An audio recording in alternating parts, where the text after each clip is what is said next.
assunto mecânica dos fluidos. Aula 2, estática dos fluidos. Pressão, seja uma superfície de área A ou uma força F aplicada na superfície. Temos duas componentes, uma tangencial e uma normal. Definimos pressão da força F como sendo a componente normal dividido pela área. Dimensionalmente, a dimensão de pressão é a dimensão de força dividido por dimensão de área. FL é menos 2. No Sistema Internacional, ou MKS, nós teremos o Newton por metro quadrado.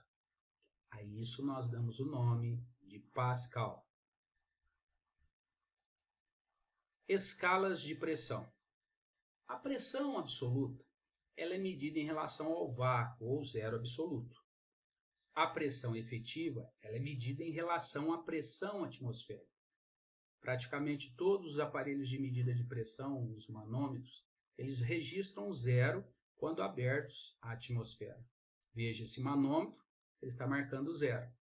A pressão que ele está sentindo é a pressão atmosférica, mas no entanto ele marca zero. Por quê?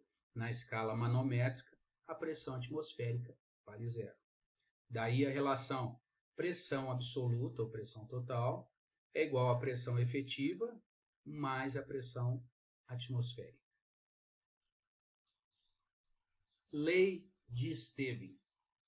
Seja um fluido e aqui um cilindro imaginário de comprimento L, inclinado de θ. Temos a face A, cuja área é dA e a pressão é PA. Temos essa seção aqui, cuja área é dA e a pressão é PB. E essa diferença de altura aqui é um ΔH. Se esse cilindro está em equilíbrio, a soma de todas as forças que atuam nele tem que dar zero. Vamos fazer um somatório das forças ao longo desse eixo aqui, ó, esse eixo inclinado de θ. Nós temos que PA-dA é a força que empurra para cima.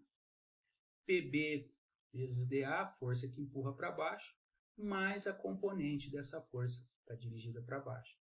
Se essa força é DG e esse ângulo é θ, a componente dele ao longo deste eixo é DG seno θ. Então está aqui a equação de equilíbrio.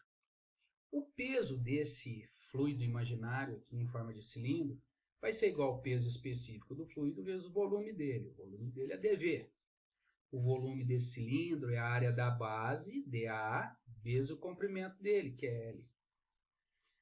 Temos dA em todas as parcelas, podemos simplificar. Só que antes de simplificar esse dA, observe que L seno θ é igual a ΔH. Seno θ é o ΔH, cateto oposto, sobre hipotenusa. Então, L seno θ é igual a ΔH. Esse Hzinho aqui é um ΔH. Agora sim, vamos simplificar os dAs. Nós temos que a pressão na seção A é igual a gama ΔH mais pressão na seção B. Tiramos que a diferença de pressão entre as duas seções é igual a gama vezes ΔH, onde ΔH é a diferença de cotas entre as duas seções. Podemos escrever então que existe um gradiente de pressão à medida que nós vamos afundando aqui, ó, um ΔP, ΔH, que é igual ao peso específico do fluido. Um gradiente de pressão. Lei de Pascal. A pressão aplicada à superfície livre de um fluido incompressível em repouso é transmitida integralmente a todos os pontos do fluido.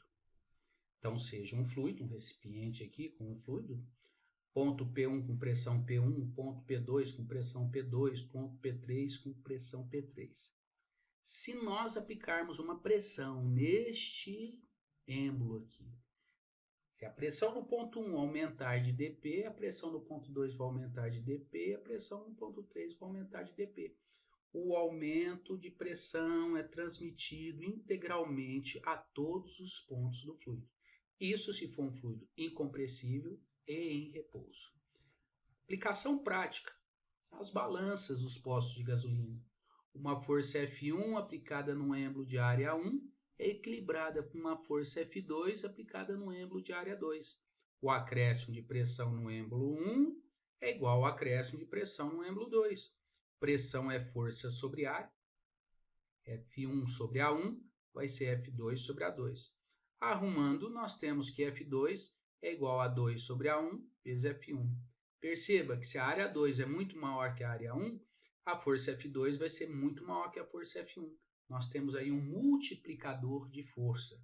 A razão entre a área 2 e a área 1 chamamos de vantagem mecânica deste elevador hidráulico.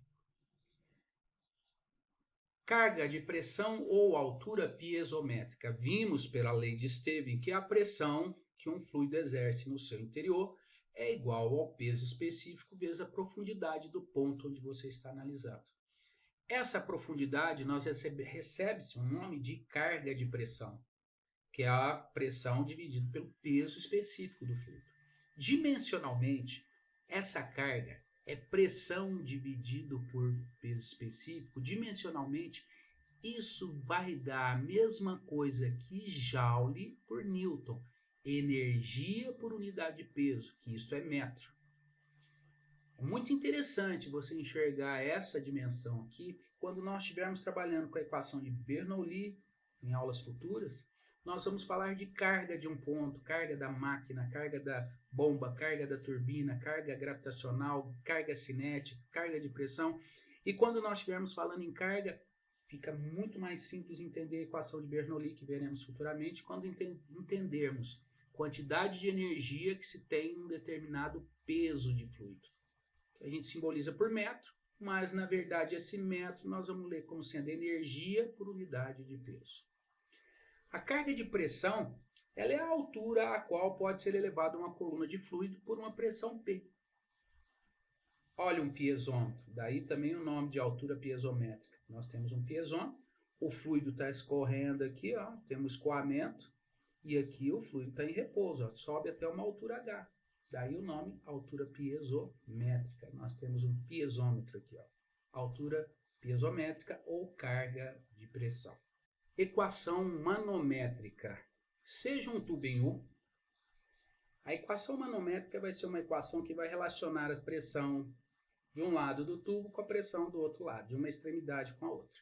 Então aqui nós temos uma pressão PA, que está sendo desse lado esquerdo, e aqui uma pressão PB.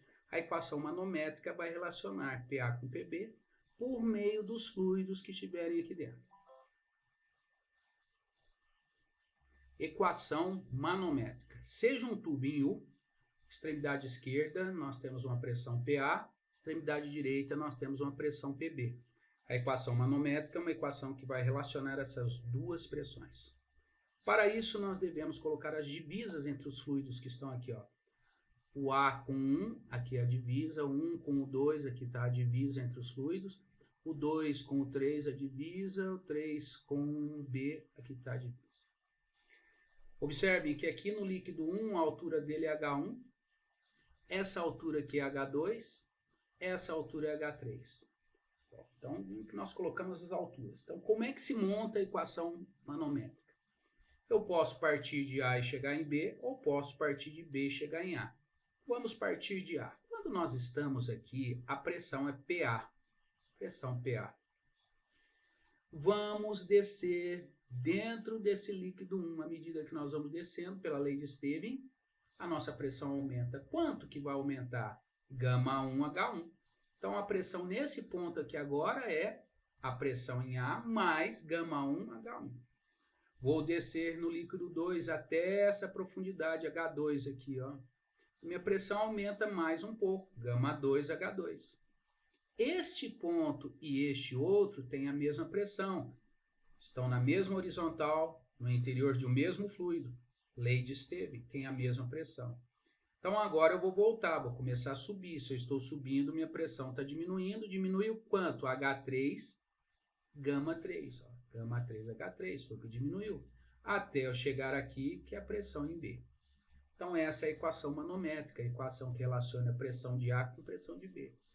Poderia ter feito o caminho inverso, saído de B e chegado em A. Daria na mesma, olha só. Mesmo resultado. Essa equação manométrica vai ser importante porque nós vamos ter uma tubulação onde vai estar fluindo aqui dentro.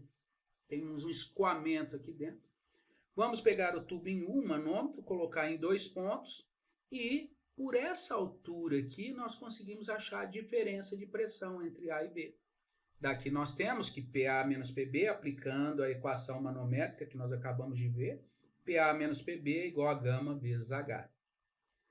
Conhecendo-se a altura H nesse tubo em U, conhecendo-se o peso específico desse fluido, nós conhecemos a diferença de pressão, e essa diferença de pressão vai ser importante quando a gente for aplicar, principalmente passando por numa tubulação retilínea.